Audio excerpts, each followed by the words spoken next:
walking the Appalachian Trail. I'm walking the Appalachian Trail. Brooklyn to Maine, I'm getting on the train. Walking the Appalachian Trail. Okay, we need to talk about trail food. How to keep yourself hydrated and fed on the trail.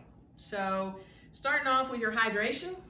Again, there's a lot of schools of thought. I'm not an expert on all of this, but this is what has worked for me because I do drink a lot of water. I'm a big girl and I need a lot of hydration throughout the day. So I carry two things. Number one, I carry a water bottle.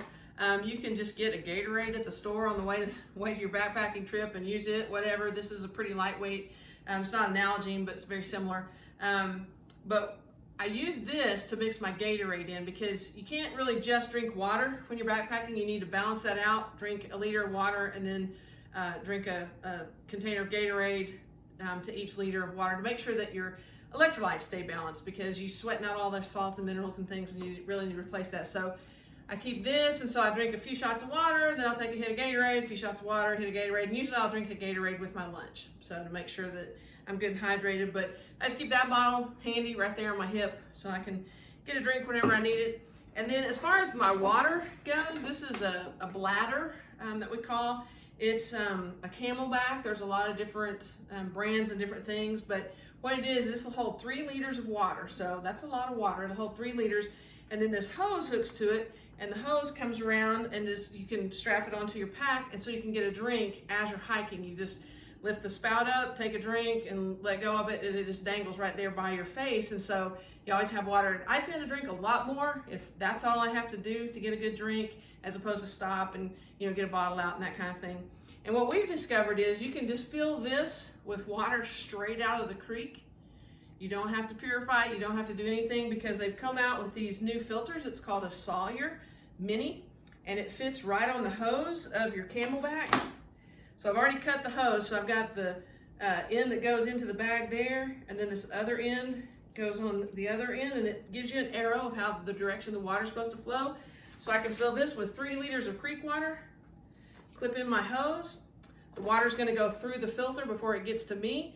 If you're still a little bit nervous, you can. If you're gonna do 3 liters of water, you could put 3 drops of bleach in there and wait about 30 minutes to make sure it all kind of mixes around, does what it's gonna do to kill everything, just for a little double, if you're really concerned about your water source. But this is a great way. I don't know if I'd trust it if I was through hiking for, thousands of miles, but it definitely for a week in a place where you're probably gonna have pretty good water sources.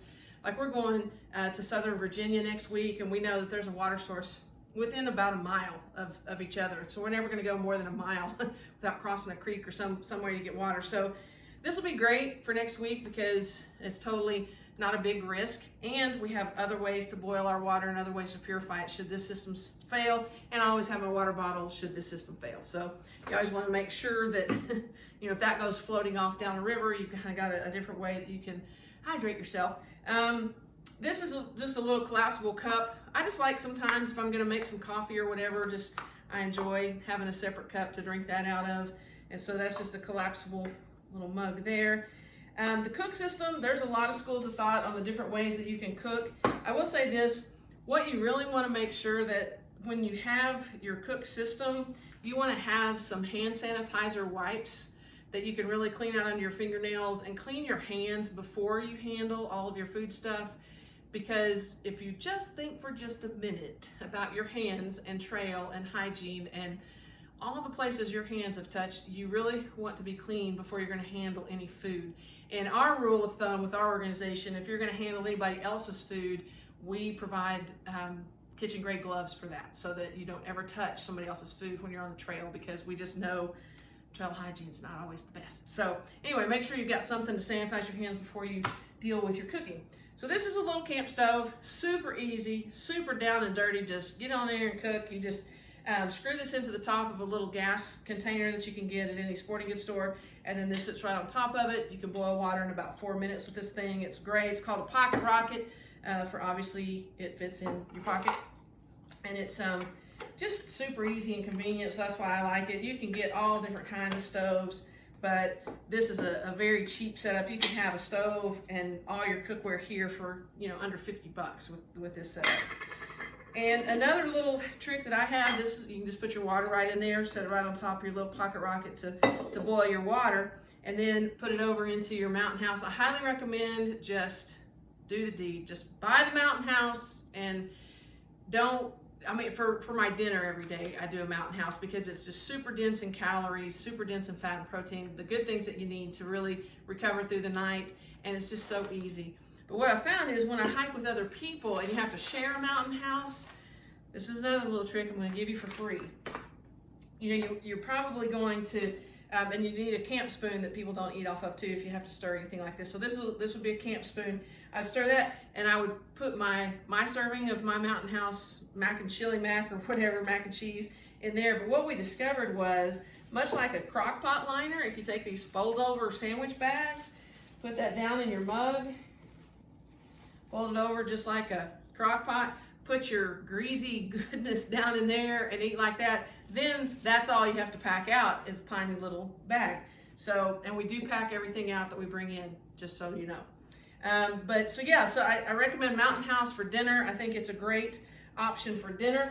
A lot of people need their coffee. You can get a coffee press that fits right inside your stove. There's a lot of different ways to do coffee. I personally have found a 3-in-1 that has coffee, instant coffee, creamer, and sugar all together in a packet, and it's drinkable and it's fine with me. So that's what I take. It's just easier, less to clean up, less mess, less to pack out. So I do that for my coffee. In the mornings, you can get powdered eggs just like this Mountain House.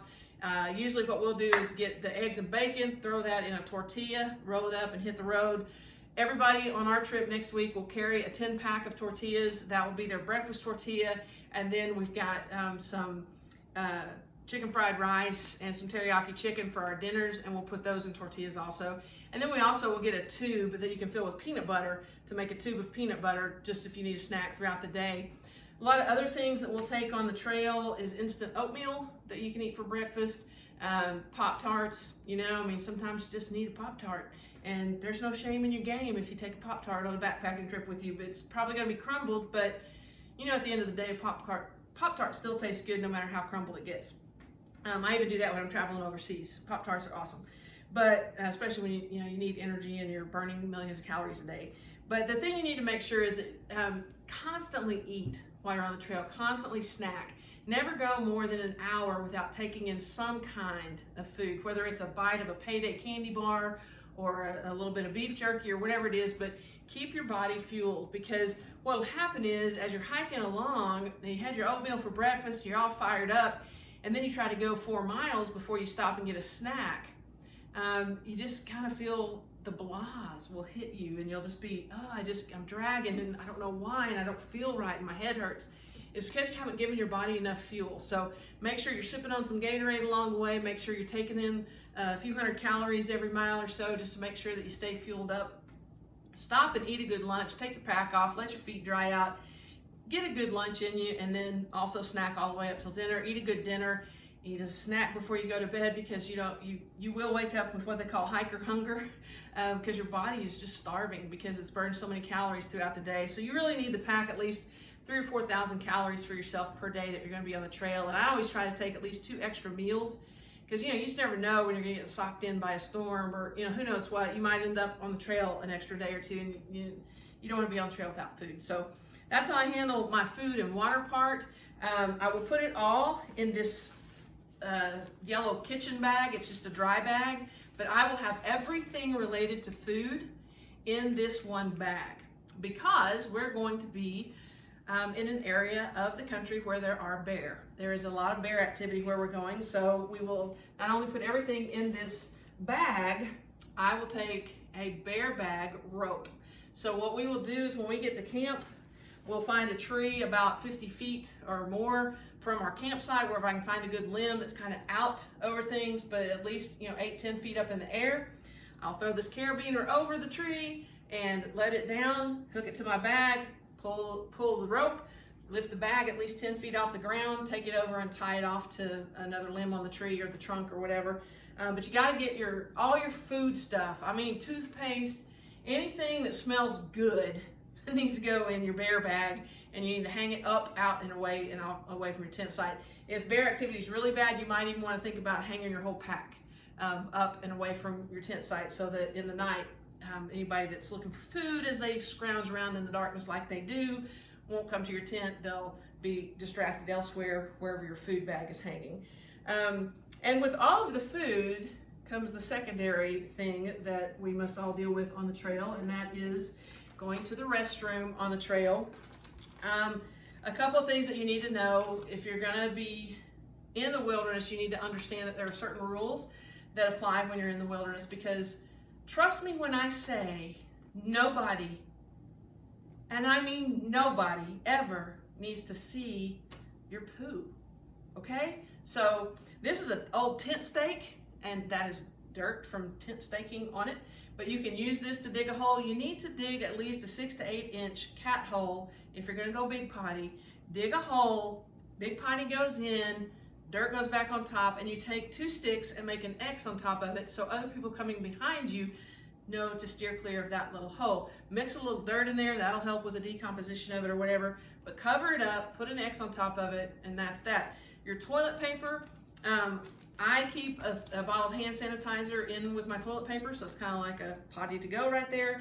So if you just need to pee real quick, just take this, go out in the woods, do what you gotta do, pack out your toilet paper. So I will have a trash bag usually. What I've done for my trash bags to pack out, we'll take one of these bags, we've got tons of them laying around, is find one that's kind of seen the better of its days, it's got holes in it maybe or whatever, but that will become my trash bag, and I just keep stuffing stuff in there, roll the top down, strap it on the outside of my pack, and then when I get to the end of the trail, I just drop that thing right in the trash and never look back. So you have to pack out your toilet paper. In some places I think it's okay to bury it in a cat hole, but I just think it's better. Just, you brought it in, take it out. It just doesn't need to be in the wilderness, because, you know, we've only got one planet, so let's think about things like that before we just kind of willy-nilly leave stuff laying around that's gonna mess with the ecosystem. So that's how I handle my food. Some other good food items that we take on the trail: Slim Jims, cheese packs, cheese sticks, anything that's individually wrapped and doesn't have to be refrigerated makes for great snacks. Obviously Cliff Bars and things like that are pretty dense in calories that you can take.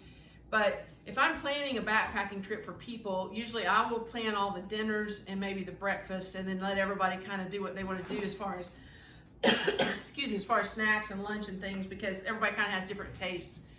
Probably my favorite trail snack is a Payday candy bar, because it has protein and carbohydrates together, and so it has all those sugars and all the protein from the peanuts, and it's just a good mixture. It won't melt in your bag because it's just not going to with all those peanuts on the outside. It's just a good balance for me. And I never seem to be really hungry on the trail. Like, I wake up hungry at night, I may be hungry in the morning, but sometimes I don't want to take in a snack. But you know, you can almost always choke down a bite of Payday, you know? It's just a good snack to have. Excuse me. Some people use goo packets and different things like that. Like I said, you've just got to figure out what works for you, what keeps you hydrated, what keeps your nutrition at the level it needs to be or whatever. But yeah, so this is my food and hydration system and restroom facilities.